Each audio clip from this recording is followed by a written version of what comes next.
What does it actually mean when a woman says something she didn't have to say? Not the compliment she gives because you're standing there waiting for one. Not the joke she makes to keep things light. I mean the ordinary things women only say to men they're genuinely drawn to, lines so unremarkable you'd almost miss them, which is exactly why they work. Here's the uncomfortable part. The version of you that's warm and easy to be around is also most likely to hear the fake ones. Start collecting these lines like evidence, and the real ones get quieter. Most men treat attraction like something a woman announces. She says the right sentence, you catalog it, you feel confirmed. That instinct isn't stupid. When everything else is ambiguous, the tone in a text, whether she's just being nice, whether a laugh lasted half a second too long, a spoken line feels like solid ground. You want proof, and words feel like proof. Here's the hidden condition that changes everything. Words aren't the cause of attraction. They're a byproduct of it. A woman doesn't say something warm and then become interested. She becomes comfortable, curious, or drawn in, and the words leak out afterward, almost as an afterthought. Which means the line you're holding onto might be real signal, or it might be nothing more than politeness dressed up to sound personal. The words look identical from the outside. The difference is what's underneath them, and most men never learn to check. Take one of the actual lines women use with men they're truly into. I don't usually tell people that. It sounds enormous in the moment. But the sentence itself isn't what matters. It's the fact that she chose you as the exception. Exceptions only mean something if they keep happening. Say it once and never open up again. And you didn't witness attraction, you witnessed a mood. The mistake isn't noticing the line, it's freezing that moment in place and refusing to let new information update it. There's a second line that works almost the opposite way. Because it doesn't sound like affection at all, it sounds like planning. We should do that next month. Not a question. Not a hedge.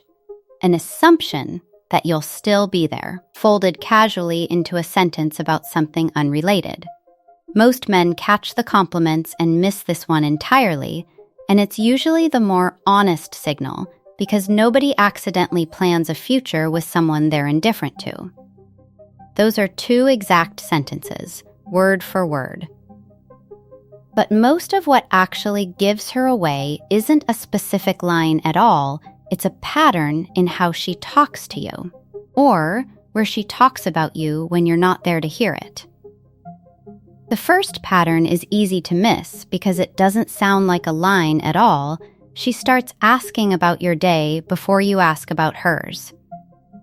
It's actually a bigger tell than most compliments because curiosity that arrives unprompted is harder to fake than warmth. One instance is a mood.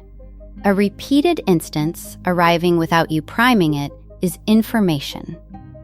The second pattern happens when you're not in the room. What she says about you to someone else, a friend, her sister, a coworker who mentions it back to you weeks later, carries more weight than almost anything she'll say to your face, because there's no audience to perform for. That's different from a compliment aimed directly at you, which always carries at least a little social pressure to sound kind. Absence of an audience is what makes the words honest. This is where the first reversal shows up, and it's the one that quietly wrecks most men's read on women. The instant you decide a phrase was significant, you start behaving differently. You reply faster. You get warmer. You bring it up again a week later, half joking, fishing to see if she'll say something like it once more. And here's what that teaches her. Whether either of you notices it happening, your attention is no longer something she has to earn continuously. It's something one sentence already bought. Permanently. So she doesn't have to keep investing the way she did before you rewarded her for a single moment. That's the part most men never get told. Chasing confirmation of attraction can quietly train the other person to stop demonstrating it. You went looking for reassurance, and you accidentally taught her that reassurance isn't necessary anymore, because you'll supply the meaning yourself. Watch what this looks like from both sides at once. Externally, nothing dramatic happens. She sends a slightly shorter reply one afternoon. Nothing unusual, she's just busy. Internally, you read it twice, draft a message, delete it, rewrite it lighter so it doesn't look like you noticed, then send a second one anyway 20 minutes later, testing whether the first one landed wrong. She replies normally, "Nothing was wrong." But you've just taught yourself something, that her mood now determines whether you feel steady, and that checking is faster than trusting. Here's a distinction that rarely gets spelled out, and it's the one that actually separates real attraction language from anxious language. Genuine attraction shows up as things she initiates without a prompt. Bringing up something you mentioned 3 days ago, texting first after a quiet stretch, choosing your company over an easier option. Anxious warmth shows up right when distance appears. She gets noticeably sweeter the moment you seem to be pulling away, almost like she's checking whether she still has access to you. Both can look like the same sentence. Only one of them holds up when you stop chasing it. So now you've built an entire emotional forecast on top of a handful of remembered phrases, and naturally, you try to repair the growing uncertainty the only way you know how, by performing the qualities you think earned the original line. More charm, more availability, answering faster, showing up more, saying yes to plans you don't actually want. And this is usually where the actual damage starts, because the qualities that produced the original moment weren't performance. They were a version of you that wasn't managing her impression of you at all. Once you start performing, the exact thing that made her comfortable enough to say something real in the first place starts disappearing. Worth saying plainly, before this tips into paranoia, people get busy, tired, distracted by things that have nothing to do with you. A short reply on its own means nothing. It only becomes worth noticing when it's no longer the exception. There's a slower version of this that takes longer to notice and costs more. The first week you let one flat mood slide because she'd had a hard day, that was reasonable. A month later, you're doing it automatically, rearranging your plans around whether she seems receptive before you even bring anything up. Neither of you decided this consciously. It just became the default because nothing ever challenged it. And defaults that go unchallenged start feeling like personality. This doesn't stay contained to one relationship, either. A man who's outsourced his sense of value to a handful of remembered sentences usually starts doing it in smaller ways everywhere else too. Needing a boss's approval to feel competent. Needing a friend's reaction to feel funny. Needing some external cue before he'll trust his own judgment about anything. Even something as ordinary as deciding where to eat. The specific woman and the specific line are almost incidental at that point. What's actually being trained is the habit of waiting for permission to feel sure of yourself, and that habit doesn't stay confined to the place it started. This is the point where the problem stops being about her and starts being about what you're doing to yourself. You've stopped trusting your own read of a room. You need her sentence to confirm what you're allowed to feel before you'll let yourself feel it.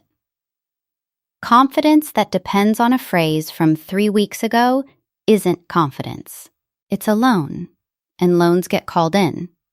There's an obvious next move here, and it's the wrong one. Some men, once they notice they've been reading too much into words, swing the opposite direction entirely, going cold, pulling back deliberately, treating attraction like a contest to see who blinks first. It can look like it's working, briefly, because withdrawal often produces a reaction. But a reaction isn't attraction. It's often just discomfort at losing access to something familiar.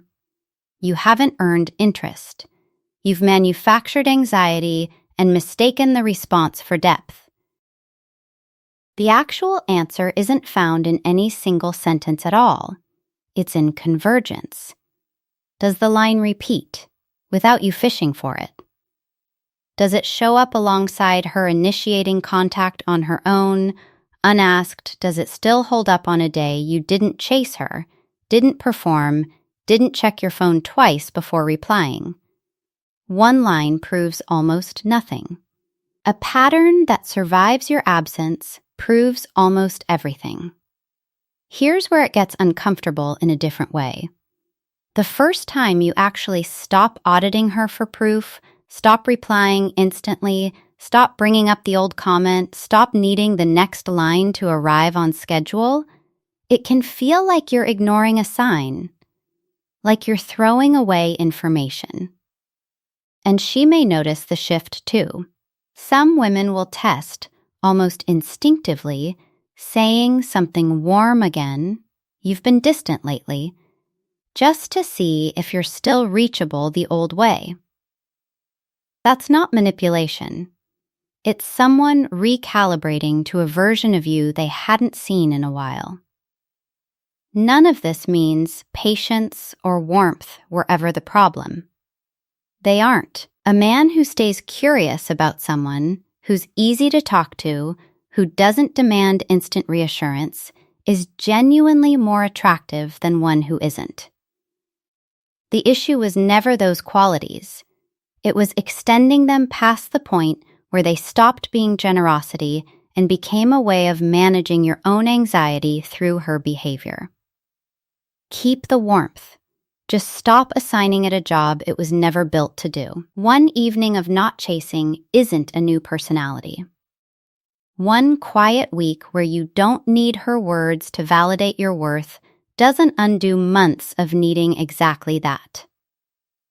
The pattern that built the dependency gets replaced only by a new pattern, repeated the same steady way the old one was, until it becomes the thing you actually trust instead of the thing you're performing. And here's the real limit, the one most men resist accepting the longest.